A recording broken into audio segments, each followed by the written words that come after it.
मस्तानी की रिपोर्ट। आप देख रहे हैं बांसवाड़ा न्यूज चैनल। जल जाता है यह दिए की तरह, कई जीवन रोशन कर जाता है। कुछ इसी तरह से हर गुरु अपना फर्ज निभाता है। इसी दिए रूपी शिक्षक को मैं प्रणाम करती हूँ। नमस्कार, बीएन बांसवाड़ा न्यूज चैनल में आपका स्वागत है। आज शिक्षक दिवस के अवसर पर सीखता गया मैं हर ठोकर पर, ना रुका ना कभी झुका ना कभी ठहरा कहीं, बढ़ता रहा बढ़ता रहा बढ़ता रहा। जी हाँ, इसी बढ़ते हुए कदम में आज हमारे बीएन बांसवाड़ा न्यूज चैनल में बढ़ते कदम की ओर एक शिक्षक भी रहे और अब अतिरिक्त मुख्य ब्लॉक शिक्षा अधिकारी डॉक्टर हितेश जी स्वर्णकार आज हमारे बीच मौजूद हैं। हितेश जी स्वर्णकार साहब, आपका बीएन बांसवाड़ा न्यूज चैनल में स्वागत है। धन्यवाद जी। आप सभी को शिक्षक दिवस की शुभकामनाएं। सर, आज हमारे श्रोताओं को, हमारे दर्शकों को आप बताइए कि आपने जो जीवन अपना सफर शुरुआत की, तो एक शिक्षक के रूप में शिक्षा के क्षेत्र में आने का क्या आपका ऐसा विचार आया? वैसे मैं ग्रामीण परिवेश से हूँ और शुरू से ही पढ़ने में थोड़ा इंटेलिजेंट था और शिक्षकों की भी मेरे प्रति अच्छी थी। वो हमेशा पॉजिटिव एटीट्यूड रखते थे कि बड़ा होकर कुछ अच्छा बनेगा। तो शुरू से ही मेरे घर वालों के मन में ये भाव था कि बड़ा होकर मैं किसी राजकीय सेवा में जाऊं। जी हाँ। फिर जहाँ मैं था वहाँ पर साइंस नहीं थी, तो घर से लगभग 30 किलोमीटर दूर सलूम्बर स्कूल से मैंने है वो 9th 10th 11th में 11th तक मैंने विज्ञान वर्ग में पढ़ाई की। जी हाँ। इसके बाद जब मैं उदयपुर कॉलेज में MD साइंस कॉलेज में जब मैंने एडमिशन लिया, जी हाँ, तो हमारे दो सर थे, प्रोफेसर जय वर्मा और डॉक्टर RK राय सर। जी हाँ। वो हमेशा मतलब वास्तविक शब्द मतलब देखा जाए परिवेश में तो वो एक तरह से वास्तव में सही शिक्षक थे और जब वो पढ़ाते थे तो बच्चे के सर्वांगीण विकास के ऊपर हमेशा चर्चा करते थे। जी हाँ। और उनकी बातों से ये लगता था कि वो जो ये शिक्षक व्यवसाय, जो शिक्षक का कार्य है, जी हाँ, उससे उनको बहुत आत्मसंतुष्टि मिलती है। जी हाँ। और उनका ये भी कहना था कि एक शिक्षक है वो छात्र के जीवन निर्माण में बहुत सहयोग देता है, एक अच्छा मानव बनाता है। बिल्कुल। तो धीरे धीरे उनकी बातों से मेरा जो है वो झुकाव है वो एक शिक्षक बनने की ओर होता गया। जी हाँ। और बाद में मैंने B.Ed की और एक भौतिक विज्ञान के व्याख्याता के रूप में मैंने कार्य करना प्रारंभ किया शिक्षा विभाग में। सर, आप अभी वर्तमान में अतिरिक्त ब्लॉक शिक्षा अधिकारी के पद पर पदस्थापित हैं, तो यहाँ आपका सफर कहाँ से, किस पड़ाव से होकर गुजरा और आपने इस मुकाम हासिल किया? बहुत अच्छी प्रश्न पूछा आपने। मैं लंबे समय तक भौतिक विज्ञान का प्राध्यापक रहा। प्राध्यापक की संख्या है वो बहुत बड़ी तादाद में होती है। तो सर, 1 मिनट में बीच में काटूंगी कि सीधे आप प्राध्यापक के पद पर आए कि बीच में कहीं और आपका पड़ाव था? नहीं, मैं सीधे RPSC से प्राध्यापक पे ही लगा था। जी हाँ। और प्राध्यापक से प्रधानाचार्य पद पर प्रमोशन है वो बहुत लंबे समय के उपरांत होता है। तो मुझे सीधा प्राध्यापक लगा फिजिक्स में। जी हाँ। और फिजिक्स विषय में, और लंबे समय तक मुझे फिजिक्स व्याख्याता रहने का गौरव प्राप्त हुआ। और इसके पश्चात मैं प्रिंसिपल रहा 8-9 वर्ष तक लगभग। जी हाँ। और प्रधानाचार्य के पद के बाद में है वो मेरे को एक इंटरव्यू साक्षात्कार से मैं अतिरिक्त मुख्य ब्लॉक शिक्षा अधिकारी के पद पर मैंने इंटरव्यू दिया था। जी हाँ। और मेरा उसमें चयन हुआ तो मैंने बांसवाड़ा ब्लॉक में इसमें ज्वाइन किया। जी हाँ। तो सर, आपने अब प्राध्यापक से आप अतिरिक्त ब्लॉक शिक्षा अधिकारी बने, तो यहाँ पर इस पड़ाव में आके आपने बहुत सारी शैक्षिक गतिविधियों में भी आपने नवाचार किए होंगे, उसके बारे में हमारे दर्शकों को कुछ जानकारी दीजिए। जब आप स्कूल एजुकेशन में लेक्चरर के पद पे होते हैं, जी हाँ, तो आपका सीधा बच्चों से जुड़ा होता है, मतलब फेस टू फेस आपका मतलब इंटरेक्शन रहता है प्रतिदिन बच्चों से। जी हाँ। कुछ घंटे आपको उनके साथ में लैब में गुजारने होते हैं, बच्चों को होमवर्क किया या नहीं किया, कोई बच्चा लेट आया, जी हाँ, तो बच्चों की कई तरह की समस्याएं भी अपने को सुनने मिलती है। साहब गांव से आया था, गाड़ी नहीं आई, जी हाँ, या माता पिता कहीं गए हुए थे तो घर पे मैं अकेला था तो मैं नहीं आ पाया। जी हाँ, तो बच्चों को अच्छी तरह से समझने का मौका मिलता है, क्योंकि आपके पास लिमिटेड बच्चे होते जी हैं हाँ। क्लास में, और उनके साथ ही आपको काम करना होता है, 6-7 घंटे उन्हीं के बीच में रहते हैं। तो बच्चों को एक अच्छी तरह से समझने का मौका मिलता है। इस दौरान हमने जो जैसे कि मैंने बताया कि मैं फिजिक्स का लेक्चरर था, जी हाँ, तो एक वैज्ञानिक दृष्टिकोण बच्चों में विकसित करने का मैंने पूरा प्रयास किया। रीति नीति विज्ञान की क्या होती है, जी हाँ, दैनिक जीवन में विज्ञान को हम कैसे लाएं, और स्वच्छता की ओर, हमारे शरीर को हम कैसे जाने पहचाने, जी हाँ, आसपास के वातावरण को भी बच्चा एक वैज्ञानिक दृष्टिकोण से देखे, इसके ऊपर हमने पूरा कार्य किया। इसी दौरान हमने जैसे कई बच्चों के जब छोटे बच्चे कक्षाओं में होते थे, जी हाँ, तो एक दो बच्चों के शरीर पे हमने डाम के निशान देखे। हाँ, तो फिर हमने बच्चों के सारे बच्चों के हमने लगभग जो छोटे बच्चे थे उनके हमने शर्ट वगैरह ऊंचे करवा के हमने देखे, जी हाँ, तो शरीर पे डाम के निशान पाए। तो पता चला कि अभी भी जो ग्रामीण क्षेत्र में है वो बच्चे इस तरह के उसमें लगे हुए हैं। तो हमने कई विश्वास की तरफ अभी भी उनका झुकाव होता है। झुकाव था। तो फिर हमने उनमें ये किस तरह से वो अच्छे डॉक्टर से मिले और एक वैज्ञानिक दृष्टिकोण से उसका इलाज लें, तो इस पे हमने खूब अच्छी तरह से कार्य किया। जब प्रधानाचार्य के पद पे आप कार्य करने लगे, जी हाँ, तो न केवल आपको स्टूडेंट की मॉनिटरिंग करनी होती है, वरन आपके पास में बहुत सारे शिक्षक होते हैं। एक बिल्कुल, जैसे अभी आजकल वर्तमान में आपने नाम सुना होगा, पीओ का पद सृजित जी हुआ। हाँ, जी हाँ, तो पीओ के पास में न केवल अपनी स्कूल वरन आसपास के 3-4 स्कूल और उसके पंचायत में जो स्कूल होते हैं वो उसको मिलता है। तो एक बहुत शिक्षकों की आपको एक अच्छी सी रेंज मिलती है, बच्चे मिलते हैं आपको। जी हाँ, तो आप अच्छे से बात शिक्षकों तक भी पहुंचा सकते हैं कि मैं क्या चाहता हूं और शिक्षकों से क्या चाहता हूं। जी हाँ, तो वैसे मैंने प्रार्थना सभा में अच्छे प्रयोग किए थे कि प्रार्थना सभा को जीवन निर्माण की एक प्रयोगशाला कैसे बनाएं। आप प्रार्थना सभा में जब बच्चे फ्रेश मूड से होते हैं, जी हाँ, सुबह सुबह अच्छे मूड में ही आते हैं, अच्छे और मूड एक में उत्साह रहता है उत्साह रहता है उनमें, जी। और आप उस समय स्थान का और समय का बहुत महत्व होता है किसी चीज के लिए। बिल्कुल। तो वो जो भोर का समय होता है सुबह का, तो उसका बहुत इंपॉर्टेंस है। जी तो हाँ। बच्चे उसमें आप जो भी बात कहते हैं तो वो एक मन से कर लेते हैं, हार्ट से उसको कैचअप करते हैं, मन से कैचअप करते हैं। तो उस समय हम राष्ट्र निर्माण की, देशभक्ति की भावनाओं से संबंधित बातें करते हैं, तो भी उसको अच्छे से वो कैचअप करते हैं। और एक अच्छे संस्कार अगर हम देने की बात करते हैं, किस तरह से खाएं, क्या खाएं, कैसे बैठें, बड़ों से किस तरह से पेश आए, आप में क्या एटिकेट्स होने चाहिए, कम्युनिकेशन आपकी स्किल कैसी हो, किस तरह से तैयार होकर आए, बाल बनाकर अच्छे से आए, नहा धोकर आए, अच्छे से ब्रश करें। ये सब चीजें जो एक अच्छे मनुष्य बनने की ओर उसको ले जाती है। तो वो जो प्रार्थना सभा में हमने उसके ऊपर एक अच्छा सा प्रयोग किया, तो वो हमारा बहुत सफल हुआ। और जहां जहां पर भी हमने इसके ऊपर प्रयास किया, बच्चों में काफी सुधार देखने को मिला। और जब फिर हम यहाँ पे, मेरा पदस्थापन यहाँ पर हुआ, तो लगभग ब्लॉक में बहुत सारी स्कूलें हैं, करीब 300 सरकारी स्कूल हैं। जी हाँ, तो उनमें जाने का अवसर प्राप्त हुआ। तो ये सारी चीजें हमने एक बड़े स्तर पर स्कूलों में लागू करने का प्रयास किया, देखने का प्रयास किया कि ये सभी चीजें अच्छे से इन सभी स्कूलों के अंदर हो। जी हाँ, बिल्कुल, अभी हो भी रहा है। आपका ये जो नवाचार है काम भी आ रहा है, क्योंकि काफी स्कूलों में अभी सुबह सुबह प्रार्थना सभा होती है, तो अन्य उसके साथ गतिविधियां भी होती हैं। सर, आपने गांव की बात की, तो अब रुख करते हैं गांव की शिक्षा की ओर। वहां पे शिक्षा का स्तर कैसा है? बहुत अच्छा ये प्रश्न आपने किया। ग्रामीण जो शिक्षा है, ग्रामीण बच्चों की जो शिक्षा है, वो थोड़ा सा शहरी क्षेत्र से अलग एस्पेक्ट आता है उसमें। जी हाँ। जैसे किसी एक दूरस्थ गांव की लें तो आपको 90% पेरेंट्स ऐसे मिलेंगे जो मजदूरी करते हैं या खेती में काम करते हैं। तो उनके पेरेंट्स हैं वो इतने स्वास्थ्य, अनुशासन और शैक्षिक स्तर क्या होता है, सिलेबस क्या चीज होती है, इसके प्रति वो इतने जागरूक नहीं होते हैं। तो वहां पर हमको है वो जो शिक्षक लगे हुए हैं, उनको पेरेंट्स, आप शिक्षक के साथ साथ पेरेंट्स का रोल भी अदा करना पड़ता है। बिल्कुल। वहां पर थोड़ी अलग तरह की समस्या होती है। जैसे आप अभी अपनों ने पहले चर्चा की थी कि वहां पर है वो अंधविश्वास ज्यादा है। बहुत सारी पुरानी बेड़ियों में से अभी ग्रामीण क्षेत्र के लोगों को जकड़े हुए हैं, अभी उनको पूरी इतनी आजादी नहीं मिली है। बच्चे हैं वो कम उम्र में उनकी शादी हो जाती है।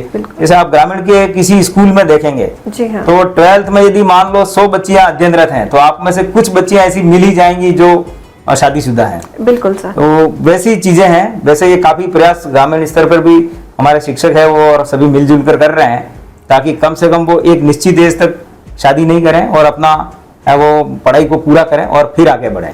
तो ग्रामीण जीवन में विज्ञान के ऊपर है, अच्छे से काम करने के लिए है। बहुत सारे ग्रामीण क्षेत्र में थोड़ा सा अलग दृष्टि से शिक्षक को कार्य करना पड़ता है, जी हाँ। पेरेंट्स का भी कार्य करना पड़ता है और एक शिक्षक की भूमिका को भी उसको अच्छी तरह से निभाना पड़ता है। सर, आप एक प्रश्न और मन में उमड़ रहा है कि जो पुरानी गुरुकुल पद्धति थी अपनी, जो पहले के गुरु शिष्य के संबंध थे और अभी जो वर्तमान में जो गुरु शिष्य के संबंध है, उसके बारे में आप क्या कहना चाहेंगे?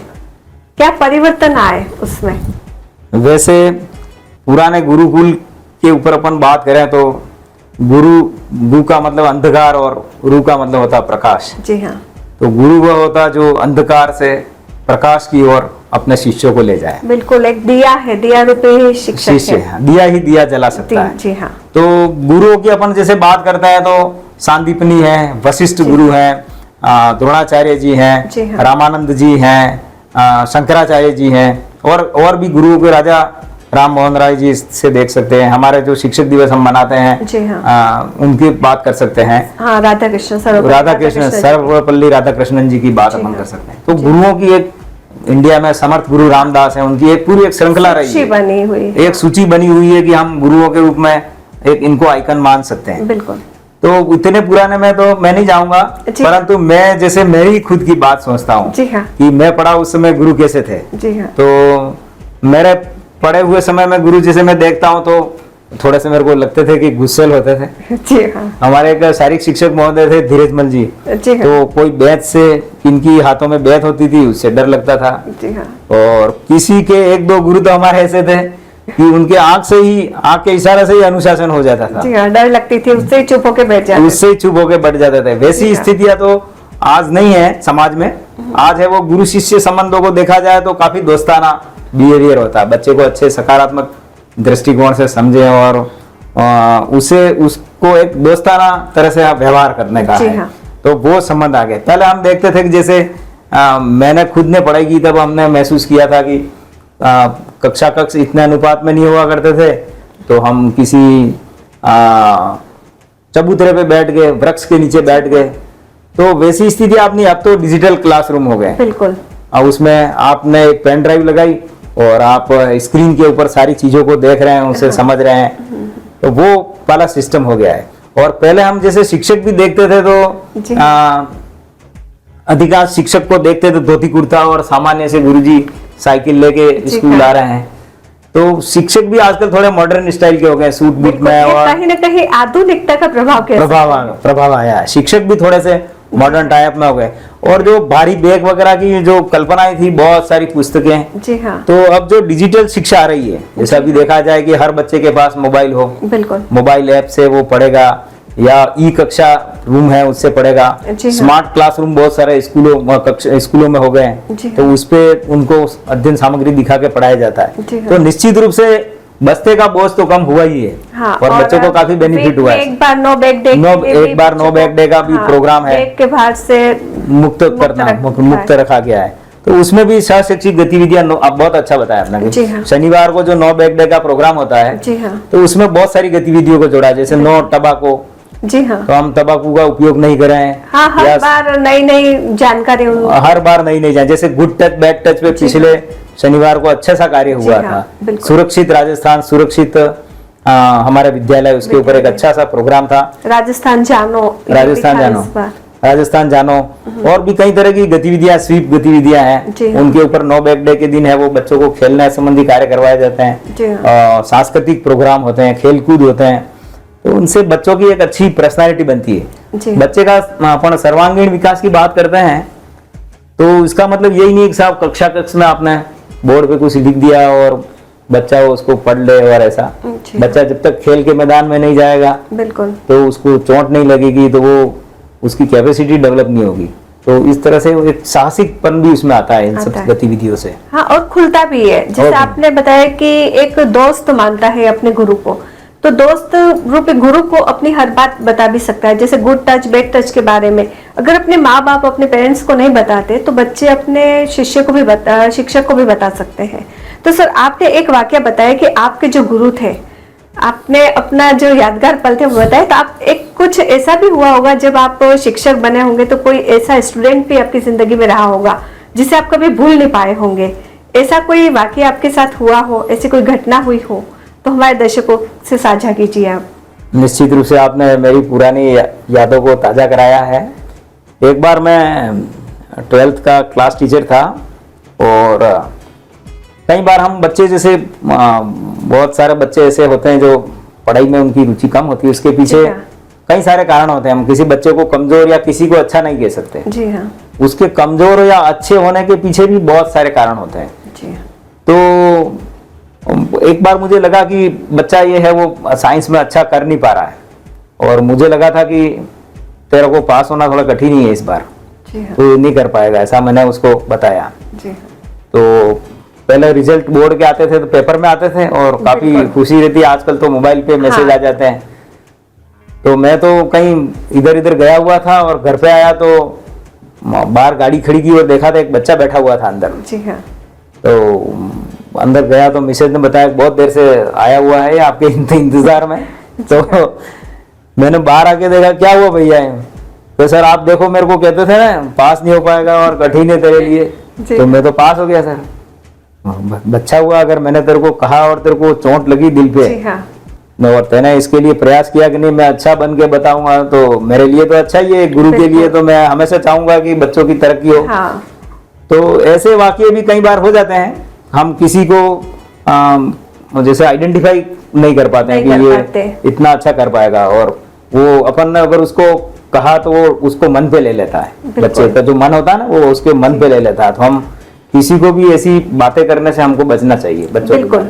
और अच्छा है कि उसने अपना लक्ष्य बना लिया कि क्यों नहीं कर सकता, कैन आई डू, तो अच्छी बात है ये। सर, अब आपके जैसे स्क्रीन पे चल ही रहे हैं, आपको जो अवार्ड मिले हैं, बहुत सारे अवार्ड मिले हैं, मैं किसी एक का विशेष नाम तो नहीं ले सकती, लेकिन राज्य स्तर पर राजस्थान सरकार के द्वारा भी आपको सम्मानित किया गया है, तो उसके बारे में कुछ बताइए कि यहाँ तक भी आपकी यात्रा कैसी रही। बहुत अच्छी बात पूछी आपने। उस समय जब मेरे को स्टेट अवार्ड पहली बार मिला था, जी हाँ। मेरे को दो बार स्टेट अवार्ड मिला है। 2010 में मिला, जी हाँ, और एक मुझे 2019 में स्टेट अवार्ड मिला है। जी हाँ। तो 2010 में जब मैं कुशलगढ़ था, तो कुशलगढ़ है वो बांसवाड़ा वालों के लिए थोड़ा दूरस्थ ही पड़ता है। जी हाँ। पर मैं आज भी, मेरे को गर्व है इस बात पर को लेके कि मैं 2.5 वर्ष लगभग वहां रहा, 30 माह लगभग, और मैंने नॉन स्टॉप, मतलब एक भी दिन छुट्टी नहीं ली और पूरा समय मैंने बच्चों को दिया। वहां पर मैंने जो 12th क्लास में फिजिक्स के लेक्चरर के रूप में वहां गया था, जी हाँ। तो मैंने अच्छे से लैब को तैयार किया। जो सामान वहां नहीं थे उन सामानों को सारों को मैंने जुटाया वहां पर। और जो मैं हमेशा अंधविश्वासों की वैज्ञानिक व्याख्या या वैज्ञानिक रीति नीति बच्चों के अंदर कैसे आए, ये मेरा शुरू से एक अच्छा प्रिय विषय रहा है। मैंने 3 बार शोध भी कार्य भी किया है। जी हाँ। पहली बार मैंने शोध कार्य किया था जब मैंने एमएड की डिग्री हासिल की थी। जी हाँ। तो उसमें मैंने सेल्फ कॉन्सेप्ट और एस्पिरेशन के ऊपर काम किया था। ये एक बच्चा 12th में साइंस लेता है और एक बच्चा 12th में साइंस नहीं लेता है। जी हाँ। तो अपने आप साइंस जो लेता है वो बच्चे के अंदर थोड़ा सा सुपीरियरिटी आती है। जी हाँ, बिल्कुल। और एक आर्ट्स में जो बच्चा चला जाता है तो बहुत कम पेरेंट्स ऐसे होते हैं जो उनके मनोबल को बनाए रखते हैं। बाकी अधिकांश तो थोड़ा सा मतलब डिप्रेस हो जाते हैं, नर्वस हो जाते हैं बच्चे। तो उसकी भावनाओं को मैंने अध्ययन करने के लिए साइंस और नॉन साइंस स्टूडेंट्स के ऊपर लगभग मैंने 17 स्कूलों की बच्चियों लड़कों का चयन किया था। जी हाँ। और इसके ऊपर कार्य किया था। सेकंड शोध कार्य मैंने किया जब मैंने एक पोस्ट ग्रेजुएट डिप्लोमा किया था रूरल डेवलपमेंट में। जी हाँ। ग्रामीण जीवन में के ऊपर कार्य किया था मैंने। जी हाँ। ग्रामीण जीवन में किस तरह से विकास विज्ञान को लेकर किया जा सकता है। जी हाँ। तो उसके ऊपर कार्य किया। और तीसरी बार जब मैंने पीएचडी की फिजिक्स में, जी हाँ, तो उसके ऊपर जब कार्य किया तो रिसर्च वर्क रहा। तो शुरू से मेरे को शोध प्रवृत्ति रही है कि बच्चों को विज्ञान की गतिविधियों से कैसे जोड़ें। जी हाँ। जैसे कई बार बच्चों को हम कहते हैं कि साहब बाल में अच्छे से तेल लगा के या अच्छे से बच्चा तैयार होकर नहीं आया। जी हाँ। तो वो समझाना उनको कठिन था। एक बार हमने क्या किया कि एक पेरेंट्स की मीटिंग रखी। जी हाँ। कुछ उसमें पढ़े लिखे और समझदार पेरेंट्स भी थे। तो हमने बताया कि देखो काली वस्तुएं जो होती है, जैसे आपकी एक गाड़ी जी। है और आपने उसकी सीट काली और धूप में रखी, जी हाँ। तो देखते हैं कि थोड़ी देर में जब बाहर निकलते हैं तो उस पर हाथ लगाते गर्म हो जाती है, गर्म उनको होती है। बैठने जैसा रखता नहीं है। तो जो काली वस्तुएं होती है वो उष्मा को अच्छी अवशोषित करती है। जी हाँ। इसी तरह से हमारे बाल भी जो होते जी हैं हाँ। वो उष्मा का अवशोषण करते हैं, और हमारे जो स्कैल्प खोपड़ी होती है उसके सेल्स जो होते हैं वो मर जाते हैं जी इतनी हाँ। तेज उष्मा में। तो अगर हम उसमें तेल लगाते हैं और चिकने और चमकदार अगर बाल हो गए तो वो उष्मा का परावर्तन करते हैं, बिल्कुल। मतलब इतनी एनर्जी एब्जॉर्ब नहीं करते जी हैं, हाँ। तो स्कैल्प सेल्स हैं वो डैमेज होने से बच जाते हैं। जी हाँ। तो कुछ पेरेंट्स को अच्छे से जम गया कि नहीं ये तो साइंटिफिक रीजन है जी हाँ। और हमको बहुत फायदेमंद है। तो खुद पेरेंट्स भी तेल अच्छे से सर में लगाने लगे और बच्चों में भी ये प्रवृत्ति बन गई कि नहीं हम रोज नहाएंगे तो अच्छे से नहाएंगे और बालों में तेल लगा के कंघी करके ही आएंगे। तो ये सारा कार्य था और हमने गांवों से मतलब पेरेंट्स से भी संपर्क किया और इनके अंधविश्वासों की वैज्ञानिक व्याख्या और बच्चों को छोटी एज में शादी नहीं कराना, इस पे डाम नहीं लगाना, जी इन हाँ। जैसी बहुत सारी चीजों पे काम किया और उस काम का आइडेंटिफिकेशन भी मिला जी। और 2010 में मुझे स्टेट अवार्ड मिला इसके लिए। बहुत अच्छी बात है सर आपने कि जो अंधविश्वास में जकड़े हुए लोग हैं, उनके कुछ 100 में से 50 लोग भी बाहर आए थे, एक अपने आप में उपलब्धि होती है अपनी। और आप साइंस के टीचर रहे हुए हैं और अभी भी आपका झुकाव साइंस की तरफ ही रहा है। और आप हमारे दर्शकों को अब क्या संदेश देना चाहेंगे अपने साइंस के माध्यम से? हर किसी को मतलब विज्ञान के प्रति तो जागरूक होना ही चाहिए। जी हाँ। आप डेली जीवन में जैसे मान लो आप आर्ट्स पढ़ते हैं, कॉमर्स हैं, व्यवसायी हैं, कोई बात नहीं। जी हाँ। मैं तो साहब व्यवसाय करता हूं, मेरे को साइंस से क्या लेना देना है, ऐसा नहीं है। जैसे अभी चंद्रयान 3 की घटना ले, बिल्कुल। तो बहुत सारे मैंने व्यवसायियों को भी देखा है, जी हाँ। तो वो भी अपने जितनी भी जानकारी रखते हैं, बिल्कुल। उनको रुचि है साइंस के प्रति, किस तरह से चंद्रयान वहां पे उतरा, जी हाँ। क्या करेगा, गुरुत्वाकर्षण क्या होता है। जी हाँ। तो एक ने हमको प्रश्न किया था, जी। जो सामान्य बाल कटिंग कराने गया वहां भी वो उन्होंने प्रश्न किया कि साहब ये वहां पास ले जाते हैं तो फिर नीचे से 3 बूस्टर क्यों चलाने पड़े। जी हाँ। तो मैंने बताया कि एक पत्थर था, जैसे छोड़ते हैं तो पृथ्वी पर गिरता है कि नहीं, अगर वो ऊपर की ओर नहीं ले जाएगा तो वो तो फटाक से नीचे पर गिर जाएगा। जी हाँ। अच्छा, इसको गुरुत्वाकर्षण कहते हैं। तो एक सामान्य जन भी अगर उसमें रुचि है जी। तो वो विज्ञान के प्रति सोचता है। सामान्य जीवन में भी जैसे हमारी आंखें किस तरह से कार्य करती हैं। एक जने को मैंने पूछा था कि साहब बताओ हम नाक से कौन सी गैस लेते हैं, तो उसने पढ़ रखा था कि ऑक्सीजन लेते हैं, जी। तो फटाक से उसने ऑक्सीजन कह दिया। हमने कहा कि अगर केवल हमारा नाक ऑक्सीजन ही लेता तो हमको कैसे पता चलता कि यहाँ पे कचौरी की स्मेल आ रही है या समोसे बन रहे हैं या नमकीन बन रही है। इसका मतलब सारी गैसें अंदर जा रही है। जी हाँ। तो ये छोटी छोटी जो बारीकियां होती हैं, पौधे हैं वो केवल रात में मतलब ऑक्सीजन लेते हैं, दिन में नहीं लेते हैं, ऐसी कई तरह से बातें होती हैं। तो मतलब एक विज्ञान के शिक्षक के नाते जहां भी हम जाते हैं, जी हाँ। और कोई भी विज्ञान का शिक्षक, मैं क्या कोई भी विज्ञान का शिक्षक हो, उसको जहां वो उठे बैठे जहां पे परिचय क्षेत्र हो, जी हाँ। तो विज्ञान से शोध से रिलेटेड बातें उसमें करनी चाहिए। बिल्कुल। तो एक शोध प्रवृत्ति पैदा होती है और वो ही आगे के समय में भारत को है वो विश्व के अन्य देशों की तुलना में आगे ले जाएगी। आज हम देखते हैं कि ब्रेन ड्रेन हमारा किस तरह से विदेशों में गया हुआ है, तो और हमारा हर तरफ मतलब झंडा चल रहा है। तो यह है कि अगर हम वैज्ञानिक दृष्टिकोण विकास कर सकें जहां भी हमको मौका मिले, तो एक विज्ञान शिक्षक के नाते बहुत अच्छा होगा, देश के हित में भी होगा, समाज के हित में भी होगा। और एज ए व्यक्ति, अगर मान लो मैं मेरे शरीर में जैसे मान लो स्किन है, मसल्स हैं, जी हाँ। हमारे अंदर जो अंतःस्रावी ग्रंथियां हैं, जी हाँ। शिराएं हैं, इनके बारे में अगर छोटी छोटी चीजों के बारे में मैं जानता हूँ, हमारा हार्ट किस तरह से वर्क करता है, ब्लड क्या काम करता है, कान का क्या हमारी उपयोगिता है, हमारे जैसे हड्डियों में कहाँ कहाँ क्या क्या जोड़ है, किस तरह से हमको समस्या आ सकती जी है। हाँ। तो छोटी छोटी चीजों से हम फिट भी हो सकते हैं, बिल्कुल। और फिट रहेगा तो आदमी सब कुछ कर सकता है। बिल्कुल, स्वस्थ शरीर ही स्वस्थ दिमाग की उपज है। दिमाग की उपज है। बिल्कुल। आपने बहुत अच्छी जानकारी दी आज हमारे दर्शकों को, और BN बांसवाड़ा न्यूज में आप तहे दिल से आपका स्वागत करता है और आज आपको धन्यवाद देता है। और अंत में एक बात ये बिल्कुल कि बोलिए। पुराने समय के शिक्षक हों या नए समय के शिक्षक हों, जी हाँ। उन दोनों में क्या नहीं बदला। जैसे मैंने बताया था कि आपने ने चर्चा की इस जी हाँ, दौरान चर्चा की की। पुराने समय के शिक्षक और नए समय के शिक्षक में क्या डिफरेंस आया। जी हाँ। वो सब बातें हमने की, पर क्या डिफरेंस नहीं आया, अगर वो देखना चाहें तो पहले भी शिक्षक जो थे वो छात्र की शिक्षा और विकास की राह को हमेशा आगे रखते थे। एक वो वागड़ी में अपना कहावत भी है कि गुरु गुड़ और चेला शक्कर हो गया। बिल्कुल। तो आज भी वही है, हर गुरु ये चाहता है कि उसके जो शिक्षक हैं, मतलब उसके जो शिष्य हैं वो अच्छे से मतलब आगे बढ़े, उसको वो अपने से हमसे भी आगे बढ़े, यही सोच है। बिल्कुल। और अगर नई पीढ़ी के लिए मैं कहना चाहूँ कि वो शिक्षक बनने के लिए मतलब शिक्षक बनने के लिए अपनी जो जॉब प्रायोरिटी है उसमें अच्छे नंबर पर रखें। हम देख रहे हैं कि लंबे समय से बहुत सारे एग्जाम होते हैं शिक्षक बनने के लिए, तो उसकी जो थोड़ी भर्ती प्रक्रिया उसको थोड़ा सा और कठिन बनाया जाए, और जो प्रक्रिया है वो पारदर्शी होनी चाहिए ताकि योग्य व्यक्ति ही शिक्षक बन सके। और पिछले समय में हमने देखा कि ऐसा नहीं है कि वेतन वगैरह भी कम मिल रहा है, अभी तो वेतन वगैरह भी अच्छा, आपको अच्छे एक बढ़िया से जीवन आप कर सकते हैं। इस तरह का वेतन व्यवस्था है, और आपको एक आत्मसंतुष्टि भी मिलती है इसमें कि नहीं मैंने इतने सारे बच्चों का जीवन बनाया, या उनको एक अच्छा, खैर सारे बच्चे हैं वो वैज्ञानिक या सारे बच्चे इंजीनियर डॉक्टर नहीं बन पाएंगे, नहीं। पर एक अच्छे मनुष्य बने। जी हाँ। तो आप कहीं से निकले कि नहीं ये मेरा स्टूडेंट है, तो आपको एक गर्व की अनुभूति होती है। तो आप अच्छे लोग जो नए युवा हैं वो शिक्षक व्यवसाय में निश्चित रूप से आगे आए और शिक्षक के रूप में अपने व्यवसाय को है वो चुने। बहुत बहुत धन्यवाद, आपने बुलाया और मेरी बात की आपने इस शिक्षक दिवस से रिलेटेड शिक्षक सम्मान पर। बहुत बहुत धन्यवाद, आपका तहे दिल से शुक्रिया। Thank you. अब बांसवाड़ा न्यूज चैनल की खबरों का प्रसारण बांसवाड़ा जिले के GTPL वागड़ केबल पर भी हो रहा है, चैनल नंबर 100 पर।